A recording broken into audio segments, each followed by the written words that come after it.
सनम जावेद साहिबा, तैयबा राजा साहिबा, आलिया साहिबा और इसके दीगर खवातीन, खदीजा शाह साहिबा, दीगर खवातीन जो नामजद हैं इस वक्त 10 मई के वाक़े के बाद, आज उनको 62 दिन हो चुके हैं और अभी तक उनके केस में कोई भी पेशरफ्त नहीं आई। सनम जावेद साहिबा की यहाँ से ATC से जो है वो जमानत रिजेक्ट हो गई है। उनको अभी हाई कोर्ट में जो है वो दरखास्त जमानत जब उनको पकड़ा गया है उन खवातीन को, उसके 7 घंटे बाद जो है उनके खिलाफ FIR हुई है। FIR लेट होने वाला मामला भी खदीजा सिद्दीकी साहबा ने कल कोर्ट में उठाया। उसके बाद ID परेड जो है वो नामजद करने के बाद की गई। हालांकि कानून ये कहता है कि ID परेड पहले होगी, उसके बाद मुलजम नामजद होगा। क्योंकि नामजद कर दिया और उसके बाद ID परेड में जो है वो शिनाख्त ना हुआ तो फिर बड़े स्ट्रॉन्ग आर्गूमेंट थे, लेकिन जज साहब ने जमानत देने से जो है वो इनकार कर दिया। आज की डेट दी थी और आज जो है उन्होंने 14 अगस्त के लिए ये केस जो है वो दोबारा फिक्स कर दिया है। 14 अगस्त के लिए अभी तक जमानत नहीं दी, यानी कि ये यूं समझे कि उनके जुडिशियल रिमांड में जो है वो 14 अगस्त तक जो है वो तोसी कर दी। बड़ी डेफिनेट बात है कि तैयबा राजा, सनम जावेद, खदीजा शाह, आलिया हमजा ये सारे लोग बाहर आएंगे तो ये पॉलिटिकल वर्कर हैं, ये अपनी आवाज फिर से बुलंद करेंगे। जी अस्सलाम वालेकुम नाज़रीन, मैं हूं आपका मेज़बान इर्तिज़ा भट्ट और आप देख रहे हैं RP प्रोडक्शन। नाज़रीन, सनम जावेद साहिबा, तैयबा राजा साहिबा, आलिया साहिबा और इसके दीगर खवातीन, खदीजा शाह साहिबा, दीगर खवातीन जो नामजद हैं इस वक्त 10 मई के वाक़े के बाद, आज उनको 62 दिन हो चुके हैं और अभी तक उनके केस में कोई भी पेशरफ्त नहीं आई। जब भी उनकी हेयरिंग होती है ये सुनने को आता है कि कोई ना कोई उन पर नई दफ़ा लग गई है। तो हमारे साथ एडवोकेट आतिफ हाशमी साहब मौजूद हैं, इनसे पूछेंगे आज कि क्यों उनके जो वकील है वो बदल गए, क्यों अब खदीजा सिद्दीकी साहिबा बरिस्टर जो हैं उन्होंने इनका केस जो है वो लिया और वो इनका मुकदमा लड़ रही हैं। और सुनने में ये भी आया है कि जो जज साहब हैं जिन्होंने फैसला करना है वो अब छुट्टियों पे जा रहे हैं 17 दिन के। क्या ये बाकायदा प्लानिंग के तहत ऐसा किया जा रहा है या ये रूटीन मैटर है? अस्सलाम वालेकुम सर। वालेकुम अस्सलाम। जी हाशमी साहब, इस केस को 62 दिन हो चुके हैं। 62 दिन से खवातीन जो है पाबंद सलासिल है, क्या वजह है इनके केस में क्यों पेशरफ्त नहीं आ रही? अब तो इनकी वो चेक वो हो चुकी, इन्वेस्टिगेशन हो चुकी है, ये भी पता चल चुका है किस किस ये मामलात में किस किस वाक्य में ये मुलव्वस है। इसके बावजूद भी क्यों आए रोज जो है हेयरिंग पे हेयरिंग बढ़ती जा रही है, डेट पे डेट बढ़ती जा रही है? देखिए भाट साहब, बात यह है कि कानून के मुताबिक ही सारी चीज़ें चल रही हैं। पहले भी आर्गूमेंट्स वकला करते रहे और मुख्तलिफ टाइम पे मुख्तलिफ वकला ने आर्गूमेंट्स किए। कुछ सीनियर वकला हैं, उन्होंने ये मशवरा दिया कि फ़िलहाल बेल्स जो है वो अलाउड नहीं की जा रही, तो इसलिए उनकी पैरवी ना की जाए। तो कुछ आपने सुना कि अदम पैरवी पे भी कुछ ज़मानतें जो है वो नहीं मिली, केस खारिज हुआ, मतलब केस उन्होंने ज़मानत खारिज की, ज़मानत की दरख्वास्त। तो अदम पैरवी करने का वकला चेंज हुए। पहले वकला जो थे उन्होंने ये उन्हें मुनासिब समझा कि अदम पैरवी कर ली जाए क्योंकि अभी ज़मानत नहीं मिल रही। अब ना मिलने की वजह एक तो जैसे लोग समझ रहे हैं कि प्रेशर हो सकता है। तो पहले तो शायद लोग इस बात को मानने के लिए तैयार नहीं थे कि कोई प्रेशर है और अदालतें जो है वो कानून के मुताबिक काम कर रही हैं। लेकिन अब शायद लोगों को लगना शुरू हो गया कि कहीं ना कहीं इससे चीज़ें जो है वो प्रेशराइज होके तो उनको बेल जो है वो नहीं दी जा रही। लोग बड़े समझदार हैं, लोगों को समझ आ ही जाती है। अब रिसेंटली कल इससे पहले खदीजा शाह साहिबा और आलिया हमजा साहिबा, उनकी ATC से ज़मानत जो है वो मुस्तरद हो गई थी। उनकी जो दरख्वास्त है वो लाहौर हाई कोर्ट में जमा है। वो इंशाल्लाह इसी हफ्ते या मंडे को होप्स हो के वो फिक्स हो जाएगी। उसके अलावा सनम जावेद साहिबा की यहाँ से ATC से जो है वो दरख्वास्त ज़मानत रिजेक्ट हो गई है। उनको अभी हाई कोर्ट में जो है वो दरख्वास्त ज़मानत दायर आदिल नहीं की साहब, गई। बात ये है कि इनकी जमानत जो है रिजेक्ट क्यों हुई है, क्या वजह? क्या कोई बहुत बड़े क्रिमिनल्स हैं वो? जो चीज़ थी वो मीडिया पे आपने भी देखी, मैंने भी देखी, हर चौथे शख्स ने देखी। जो भी हम ये चाहते हैं कि जो भी उन्होंने दफात लगानी है कोर्ट उस पर लगाए, वो फैसला करे कि सज़ा देनी है या जजा देनी है।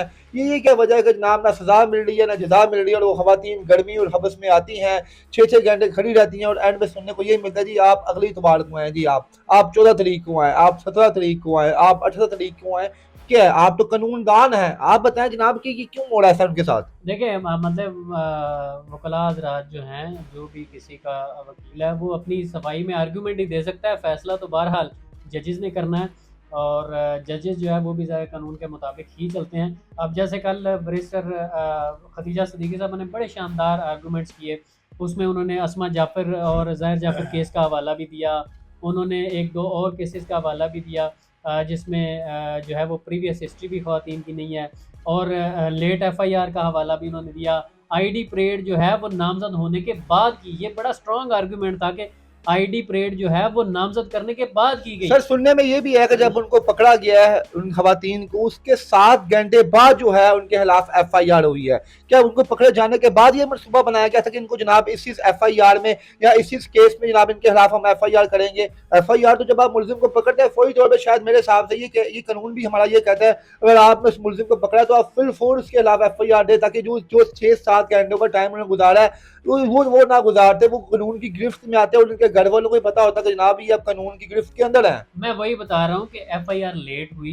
लेट होने वाला मामला भी खतीजा सिद्दीकी साहबा ने कल कोर्ट में उठाया और उसके बाद आईडी परेड जो है वो नामजद करने के बाद की गई। हालांकि कानून ये कहता है कि आईडी परेड पहले होगी, उसके बाद मुलजम नामजद होगा, क्योंकि नामजद कर दिया और उसके बाद आईडी परेड में जो है वो शनाख्त ना हुआ तो फिर तो आईडी परेड की जो इटसेल्फ जो लीगैलिटी है वो क्वेश्चन मार्क है। इसके अलावा जो कल दलाइल दुपट्टे फेंकने का एक प्रोसिक्यूशन ने एक दलाइल दिया कि जी इन्होंने दुपट्टा फेंका और वो दुपट्टा ये जाहिर करता है कि कोई इलीगल एक्टिविटी हुई है, कोई इस तरह की अनरेस्ट चीज़ें हुई हैं। तो जिस पे खतीजा सिद्दीकी साहबा ने कहा कि प्रोसिक्यूशन ने क्या फ्रेंसिक करवाया है इसका, ये कि दुपट्टा गिराने वाली जो है वो तैयबा राजा ही हैं या कोई और। तो उन्होंने प्रोसिक्यूशन इस पर लाजवाब हो गया, उन्होंने कहा जी हम करवा लेंगे। तो बड़े स्ट्रॉन्ग आर्गूमेंट थे, लेकिन जज साहब ने ज़मानत देने से जो है वो इनकार कर दिया और उन्होंने आज की डेट दी थी और आज जो है उन्होंने 14 अगस्त के लिए ये केस जो है वो दोबारा फिक्स कर दिया है। 14 अगस्त के लिए अभी तक ज़मानत नहीं दी, यानी कि ये यूँ समझे कि उनके जुडिशियल रिमांड में जो है वो 14 अगस्त तक जो है वो तोसी कर दी गई है। अच्छा हाशमी साहब, सुनने में आया कि जहां बड़े बड़े बुर्जों ने बादशाह के सामने झुक गए हैं, वहां पे जो उनकी वकला की टीम थी, सनम जवेद साहिबा की, तैयबा साहिबा की, हतीजा शाह की, वो भी झुक गई हैं। उन्होंने भी जनाब केस को हरा पड़ने की कोशिश की है, हेयरिंग अटेंड की केस की, जिसकी वजह से हतीजा शाह खुद आई हैं और आगे बढ़ के उन्होंने इस केस की कमांड संभाली है। जो पिछली टीम थी वो क्यों अब मंजर पे नजर नहीं आ रही? क्या वजह है? क्या कुछ इनके मामला कहीं तय तो नहीं हो गए अपोजिशन के साथ कि जनाब हम आपका केस डिले करेंगे, इनको मजीद फंसाएंगे ताकि इनका जो केस है ज्यादा ट्रैप हो? नहीं, मेरा ख्याल है कि ये एक बड़ा नोबल प्रोफेशन है और अगर ऐसा कोई कर रहा है, मेरे नॉलेज में तो नहीं है, लेकिन अगर ऐसा कोई कर रहा है तो वो मतलब है बड़ा अनप्रोफेशनली बिहेव कर रहा है और बिल्कुल अपने जो प्रोफेशनल जिम्मेदारियां और ये जो प्रोफेशन है, इसे लॉर्ड्स का प्रोफेशन भी कहते हैं, तो उसके साथ बिल्कुल तो बदतमीजी फिर करें। हतीजा शाह लेकिन को ऐसा आने नहीं। की हतीजा सदीकी को आने की क्यों जरूरत पेश आई? इससे पहले की जो टीम थी, सुनने में हमें ये भी है, हम भी वहां पर मौजूद थे कोर्ट के अंदर जब ये केसेस चले हैं, कि जनाब वकला ये जो जज साहब थे वो ये कहते जनाब आपकी टीम पेश नहीं हो रही, वकला की टीम जो है कई बार वकला वाले ये कहते हम लोग पेश हो रहे थे, जज साहब पेश नहीं हो रहे थे। ये कंफ्यूजन के दौरान ही हमें तमाम बातें सुनने को मिली। क्या कोई ऐसा प्रोपेगेंडा चल रहा है अंदर कि जनाब जो वकला है जनाब वो अब इनके साथ खड़े नहीं हो रहे, जो पुरानी टीम थी इनकी नहीं, लीगल टीम है? पुरानी टीम खड़ी। देखें, एक तो क्लाइंट का राइट है कि वो एनी टाइम किसी भी केस की किसी भी स्टेज पे जाके अपना जो काउंसल है, वकील है, उसको चेंज कर सकता है। अब जो कुछ सीनियर हमारे वकला हैं वो इसलिए जो है आर्गूमेंट नहीं कर रहे थे, क्योंकि आर्गूमेंट करने के बाद अगर आपकी बेल रिजेक्ट होती है तो वो मेरिट पे रिजेक्ट होती है, जिसके बाद आपको हाई कोर्ट ही जाना होता है। वो अभी फ़िलहाल उसको करवा रहे थे, ख़ारिज करवा रहे थे अदम पैरवी पे। अदम पैरवी का मतलब है कि आपके पास सेम फ़ोरम पे एक और चांस है। तो कुछ सीनियर वकला का ये ख्याल था कि अदम पैरवी जो है हम कर लेते हैं, क्योंकि अभी हालात साजगार नहीं है पॉलिटिकली। जैसे आपने खुद बताया कि प्रेशर है ऊपर से और ऐसा लग भी रहा है, खबरें भी चल रही हैं कि ऊपर से बड़ा उन पे जो है जुडिशल पे प्रेशर है कि आप इन्हें बेल ना दें। तो ऐसा कुछ है कि प्रेशर शायद है उन पे, जिस वजह से सीनियर वकला जो हैं, सीनियर कौंसल जो हैं, वो यही समझते हैं कि हम पैरवी ना करें ताकि हमारे पास ये फोरम मौजूद रहे। अच्छा हाशमी साहब, 2 रोज कबल शहबाज गिल साहब की एक ट्वीट आई है, उसमें उन्होंने कहा कि इमरान रियाज खान साहब जो हैं वो जिंदा हैं और उनको सिर्फ इस वजह से पाबंद सलासल किया गया है कि उनको लोग बहुत ज़्यादा सुनते हैं, उनको लोग बहुत ज़्यादा मानते हैं। अगर वो बाहर आ गए वो दोबारा लोगों को जो है जो है क्या उसे कहते हैं आप उजागर करेंगे, लोगों को उठाएंगे, लोग दोबारा जो है बाहर आएंगे। क्या यही वजह तो सेम तैयबा राजा और सरम जवेद के साथ तो नहीं है कि दोनों खवातीन अगर बाहर अगर आ गई तो दोबारा ट्वीट करेंगी, दोबारा जनाब को पैगाम देंगी, इमरान खान साहब के हक की बात करेंगी, पाकिस्तान की हाकमियत और सालमियत की बात करेंगी, और लोग दोबारा इनकी आवाज़ सुन के बाहर निकलेंगे और फिर मुल्क में जो है दोबारा अमन अमान जो है खराब हो जाएगा। ये वजह तो नहीं, इस वजह से इनको पाबंद सलासिल तो नहीं किया गया हुआ अब तक इनके बारे में केस में कोई पेशरफ्त नहीं आई? जी, बिल्कुल ऐसा ही है। देखिए, बात ये है कि जो लोग जो भी सियासतदान हो, वकील हो, मुआशरे का कोई भी फ़र्द हो, जिसे हम ज़मीर का कैदी कहते हैं, जो अपने ज़मीर की आवाज़ सुनता है, वो अपने ज़मीर की आवाज़ के मुताबिक बात करेगा। और नॉर्मली जो मतलब सिटिंग गवर्नमेंट्स होती हैं, वो यही करती हैं कि जो बोलने वाला बंदा है, उसे पाबंद सलासल सिर्फ़ इसलिए कर देती हैं। जैसे एमपीओ के तहत भी जो जिन लोगों को बंद किया गया था, वो इसलिए किया गया था कि ये लोगों को दोबारा प्रोवोक ना करें और एहतजाज की कॉल ना दें। तो इमरान रियाज खान साहब, जिनके 4 मिलियन के करीब जो है वो यूट्यूब पे फॉलोअर्स हैं, और बहुत सारे लोग पीटीआई के लोग और पूरी दुनिया में उनके मद्दाह जो हैं वो उन्हें सुनते हैं।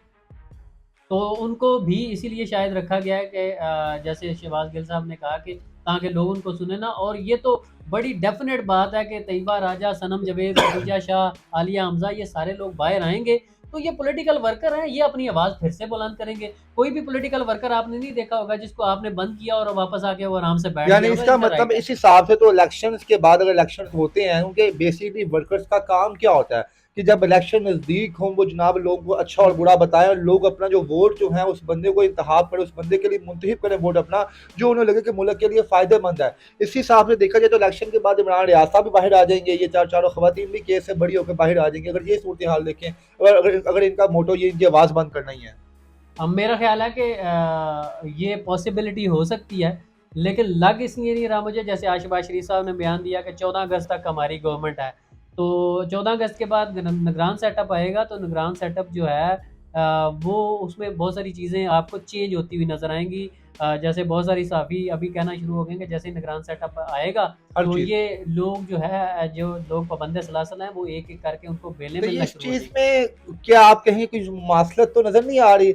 शहबाज शरीफ साहब ने कहा है जनाब को 14 अगस्त मेरा आखिरी दिन है, और यहाँ से 14 अगस्त की डेट ही पड़ी है कि तुम्हारा केस के अंदर जज साहब भी छुट्टी पे चले गए हैं। क्या चक्कर है? 14 अगस्त जो है पाकिस्तान की तारीख में बड़ा अहमियत के काबिल दिन है, और इस दिन को एक हुकूमत गिर रही है और दूसरा मुल्क की वो 4 नामवर खवातीन जो इस वक्त सोशल मीडिया पे छाई हुई हैं, उनके केस की भी तारीख लग गई है। उनके जज साहब तो अब माशाल्लाह छुट्टियों पे गए हैं पहाड़ों पे घूमने के लिए। नहीं, बेसिकली मैं तो ये नहीं समझता। मैं समझता हूँ जज साहब छुट्टी पे गए हैं और 14 अगस्त को शायद वो वापस आएंगे, इसलिए उन्होंने वो डेट डाली है कि जब वो वापस आएंगे इस दौरान ड्यूटी जज जो है वो अपनी जिम्मेदारियां निभा रहे होंगे। लेकिन आज तक जो है वो हिस्ट्री में कोई ऐसी मिसाल नहीं मिलती कि कोई हाई प्रोफाइल या मेन केस जो है वो ड्यूटी जज, रेगुलर केसेस छोटे मोटे वो सुनते हैं, लेकिन मेन केस जो है वो ड्यूटी जज नहीं सुनता। तो इसलिए 14 अगस्त की डेट डालेगी, क्योंकि वापस एजाज बटर साहब या की छुट्टियां जो है वो 14 अगस्त को शायद ख़त्म होंगी, तो इसलिए जब वो दोबारा ड्यूटी ज्वाइन करेंगे तो सर तब वो आपको केस नहीं करेंगे। लगता जनाब कि कभी कभार आपको छुट्टियां जो है अपनी मिस कर देंगे जब आपका मुल्क दांव पे लगा हो, जब आपको पता है कि जनाब आपके हाथ में कुछ ऐसे मजबूत फैसले हैं जिनको मजबूत केसेस है जिनके फैसले सिर्फ आप कर सकते हैं, तो आप वो फैसले करें ताकि मुल्क में इंतशार ना फैले? क्या समझते हैं इसके पीछे भी कुछ हिकमत अमली तो नहीं है कि 14 अगस्त तक उन्होंने छुट्टियां अपनी ली हैं जनाब, उसके बाद आकर जब नई गवर्नमेंट आएगी, नई पॉलिसियां चेंज हो जाएगी, नए लोग आपके सर पे बैठ जाएंगे, आप फिर आपको उनकी बात माननी पड़ेगी? क्या समझते हैं कि जज साहब कुछ चाहिए यहाँ पे 5-6 रोज और लगा के जाते हैं इस केस का जो है कोई भी फैसला वो करके जाते हैं, मुंतकी अंजाम तक पहुंचा के जाते हैं इसे? नहीं भाई साहब, मैं ये समझता हूँ, बात ये है कि जजेस अपनी ड्यूटी कर रहे हैं, डॉक्टर अपनी ड्यूटी कर रहे हैं, आप अपनी ड्यूटी कर रहे हैं, तो ये सारे लोग जो है अपनी ड्यूटी, तो वो जज साहब जो है उनके लिए ये एक ड्यूटी है। अब ड्यूटी के दौरान जैसे आप अपनी ड्यूटी छोड़ के छुट्टी कर लेते हैं, संडे को अगर आपने तय किया हुआ मैंने छुट्टी करनी है, तो बड़ा भी अच्छा कोई कंटेंट आ जाएगा, कोई खबर आ जाएगी, तो शायद आप कैमरा लेके नहीं निकलेंगे। ऐसे ही इसी तरह जजेस जो है ये उनका रूटीन मैटर है। अब उनके लिए मैटर नहीं करता कि किसी की फैमिली सफ़र कर रही है, किसी के घर के हालात ख़राब हैं, कोई घर का वाहिद कफ़ील है कि नहीं है, ये उनके लिए मैटर नहीं करता। उनकी जैसे डॉक्टर्स के लिए मैटर नहीं करता कि किसी की जान पे बनी होती है और वो बड़े रिलैक्स होके मतलब ऑपरेशन कर रहे होते हैं और चीज़ें कर रहे होते हैं, इलाज कर रहे होते हैं। तो जजेस भी इसी तरह जो है वो बड़े रिलैक्स होके, उनके लिए ये ड्यूटी है। वो जिस तरह सुबह 9 बजे आते हैं और 5 बजे चले जाते हैं, तो उनके लिए ड्यूटी है, उनके लिए मैटर जी नहीं हाशमी करता। साहब, 491 की एक शिक भी है जिसके तख्त खवातीन को जमानत मिल सकती है अगर वो खवातीन जितने मर्जी भी क्रूशल केस में इन्वॉल्व हों 302 के अलावा और उम्र कैद के अलावा खवातीन किसी भी और केस में नामजद हैं, तो खवातीन के लिए हमारे कानून में ये चीज़ है कि आप उनको जो है आप उनको बेल दे सकती हो। तो क्या इन 4 खवातीन ने 302 से ही बड़ा कोई केस किया हुआ है कि इनको जनाब ज़मानत नहीं मिल रही? ज़मानत तो हक़ है जनाब, उन खवातीन ने कौन-सा मुल्क छोड़ के चले जाना बाहर? अगर छोड़ कर जाएँगी भी तो हमारे अदालत इतने मज़बूत हैं कि आपको ट्रैप कर लेंगे। तो क्या वजह इनको ज़मानत क्यों नहीं मिली? कि 302 की वजह से केस नहीं मिली जो उन पे लगा हुआ है? 302 केस बिल्कुल है और उसकी सज़ाए मौत है। और ख़वातीन के हवाले से 497 जो पीपीसी का सेक्शन है, वो ये कहता है, उसका एक सब सेक्शन है, वो ये कहता है कि ऐसी औरत जिस पे सज़ाए मौत के अलावा कोई जो है वो एलिगेशन हो, जिसकी सज़ाए मौत ना हो, तो अगर 6 महीने तक उसका ट्रायल जो है वो मुकम्मल नहीं होता, तो 6 महीने बाद ऑटोमेटिक उसे बेल मिल जाएगी। और 6 महीने से पहले भी अदालत अगर समझे मुनासिब तो बेल दे सकती है। लेकिन अदालत ने मुनासिब नहीं समझा, तो इसलिए यानी अदालत ने इस बेल हिसाब नहीं से आपकी जो स्टेटमेंट है, जो आपका लॉ कहता है, इस हिसाब से तो भी चारों खवातीन जो सजाए मौत में या उम्र कैद में इस टाइम में वो शामिल हैं, जो जिस वजह से उनको बेल नहीं मिली, क्योंकि दो अहम सजाएं यही है ना, सजाए मौत या उम्र कैद। अगर आप इसमें नामजद हैं तो आप बेल के लिए अप्लाई नहीं कर सकते। तो इस चीज़ से तो ये चीज़ साबित होती है कि वो उम्र कैद में या सजाए मौत में उनको रखा गया, उस बेस पे इन पे इन्वेस्टिगेट कर रहे हैं वो। शायद जज साहब ने यही प्ली लिया है कि 302 जो सेक्शन लगा हुआ है ना उन पे, जी, जी। उसकी सज़ा जो है या डेथ है या किसास है। अब जो चूँकि उसकी सज़ाए मौत है, तो इसलिए शायद ये एक प्ली लेके तो उन्होंने ज़मानत जो है वो देने से इनकार कर दिया। लेकिन अभी चूँकि ज़मानत उनकी खारिज, दरख़्वास्त की ज़मानत खारिज नहीं की, उन्होंने याद रखिएगा 14 अगस्त की डेट डाली है। दरख़्वास्त ज़मानत उनकी खारिज नहीं की, तो 14 अगस्त को मुझे उम्मीद है कि जैसे ही वापस जज साहब आएँगे, तो एक तो पॉलिटिकली जो हालात हैं वो थोड़े से बेहतर होंगे, केयर टेकर सेटअप आ जाएगा और इंशाल्लाह अगस्त में जश्न आज़ादी की खुशी के साथ-साथ जो है, ये इन ख़वातीन के घर वालों को भी जो है ये खुशी मिलेगी कि उनकी बेटियाँ जो हैं वो यानी कि अदालत से फिल रिहा वक्त जो आपकी बातें हैं, जो हमारा कोर्ट कह रहा है, इससे दो चीज़ें सामने आती हैं कि 14 अगस्त को या तो ये खवातीन आज़ाद होंगी, आज़ादी मनाएंगी, या 14 तारीख को ये खवातीन अल्लाह ना करे सज़ाए मौत या उम्र कैद जैसी जो है दो सज़ाओं से वो उनको हमकिनार किया जाएगा। क्योंकि आपके मुताबिक, आइन के मुताबिक, जो भी खवातीन इन दो केसेस में होती हैं उनकी जो है ज़मानत नहीं होती, ऐसे ही है? नहीं, नहीं, ये अगर ये ज़मानत मुस्तरद होती है, दरख़्वास्त ज़मानत, तो इसके बाद हाई कोर्ट का फ़ोरम है। अगर हाई कोर्ट से मुस्तरद होती है खुदा न खास्ता, तो फिर एक लंबा है। लेकिन साथ ही साथ एटीसी से अगर अदालत ज़मानत, दरख़्वास्त से ज़मानत मुस्तरद होती है, तो साथ ट्रायल शुरू हो जाएगा और ट्रायल शुरू हो के प्रोसिक्यूशन को ये साबित करना पड़ेगा, ये जितनी दफ़ात लगी हैं, ये सारी साबित करना पड़ेगी और 302 भी प्रोसिक्यूशन को जो है वो साबित करना पड़ेगा, फिर ही जाके सज़ा होगी। इतनी जल्दी सज़ा नहीं होने वाली। बस वो ट्रैप कर रहे हैं उनको। बस फिलहाल प्रेशराइज़ कर रहे हैं। रश है। जी नाज़रीन, आतिफ हाशमी साहब हमारे साथ मौजूद है। इंशाल्लाह आपसे जल्द अपने प्लेटफॉर्म पे खतीजा सिद्दीकी साहब से बात भी करेंगे हम लोग कि खतीजा सिद्दीकी साहबा जो इस वक्त करंट जो बैरिस्टर हैं इस केस को वो फॉलो अप कर रही हैं, वो बड़ी दबंग हैं। वो उन्होंने दो टोक जो है जज साहब से बात की, उन्होंने कहा जनाब आपने खवातीन के साथ खुलासा कर रहे हैं, आपने बिला वजह इनको इधर रखा हुआ है, जो भी फैसला है नाज़रीन लोगों को बताएं कि आप करना क्या चाहते हैं। हाशमी साहब ने मैं यही कहा जनाब कि 14 अगस्त का जो दिन है वो इन दो खवातीन के लिए बड़ा अहम दिन है, सॉरी इन 4 खवातीन के अलावा दीगर खवातीन के लिए बड़ा अहम दिन है और पाकिस्तान की तारीख में बड़ा अहम दिन होगा। वो 14 अगस्त को जो हमारी इंपॉर्टेंट गवर्नमेंट है, जो हमारी इस वक्त जो इस मौजूदा हुकूमत है, इसका भी खात्मा 14 अगस्त को हो जाएगा और 14 अगस्त को ही इनका केस जो है उसकी भी जो है दोबारा पैरवी होगी। और इंशाल्लाह उम्मीद है कि पाकिस्तान में इंसाफ जिंदा था, है और आगे भी रहेगा, क्योंकि इंसाफ ही एक पाकिस्तान के जो है इंसाफी इदारे हमारे हैं, वही एक वाक़ जो हमारे लिए खौफ है, जहाँ पे हमें उम्मीद है कि हम यहाँ पे कोई ना कोई अपने लिए इंसाफ हासिल कर सकते हैं। अगर ये इदारे भी जो हैं कल को बादशाहों के आगे झुक गए तो फिर हमें इंसाफ सिर्फ अल्लाह की बारगाह में मिलेगा, वो भी रोज़े क़यामत मिलेगा, अपनी ज़िंदगी में नहीं मिलेगा। इसके साथ ही अपने मेज़बान को इजाज़त दीजिए। अल्लाह हाफ़िज़।